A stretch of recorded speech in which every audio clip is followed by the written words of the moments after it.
L'ère des cristaux, tome 7. Septième tome de l'ère des cristaux, assez différent encore un peu des autres.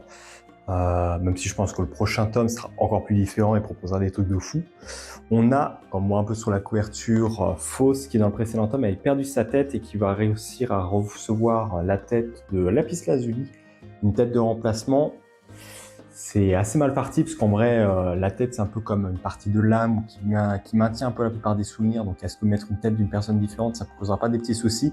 Fausse a l'air de récupérer un peu de son libre arbitre, mais en même temps d'avoir une partie des souvenirs et de l'historique peut-être encore de Lapis Lazuli. Donc ça va lui donner de nouvelles idées, de nouvelles perspectives aussi, notamment sur son étude sur les Séléniens. On verra un peu plus tard dans le tome, elle va essayer d'avoir de nouvelles stratégies, et même au niveau de son maître, elle est plus, parce que j'ai pas une page qui présente un peu tout ça, elle est plus vive d'esprit peut-être, et plus esprit d'analyse par rapport à avant, et en vrai, c'est spécial de voir Fausse un peu de manière intelligente et travailler de manière rationnelle par rapport à avant.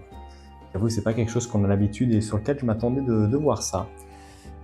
Autre chose que j'ai pas forcément trop dévoilé encore, c'est un peu l'aspect par rapport au temps, parce que c'est vrai que mettre la tête, ça se fait pas en un claquement de doigts, ça prend du temps, et le temps que la tête s'habitue au corps, ça prend aussi des années. Et on va avoir une grande ellipse dans ce tome, une ellipse je crois quasiment de 100 ans, et même on apprend aussi, c'est quelque chose qui n'était pas forcément trop parlé non plus dans les derniers tomes, mais qui finalement on se rend compte était aussi un peu mis en avant, c'est depuis le tome 1 et depuis ce tome, il s'est quasiment passé en fait 200 ans, en comptant l'ellipse de 100 ans qui s'est passé là.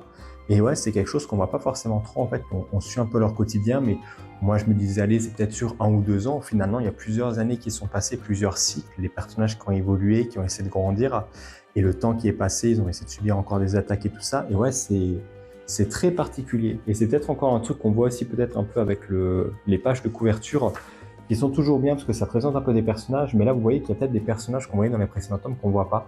Je pense par exemple à, comment ça s'appelle de nouveau, Adamantite, non c'était pas eux, c'était les joyaux violets là, je sais plus maintenant, j'avoue je crois pas complètement perdu leur nom.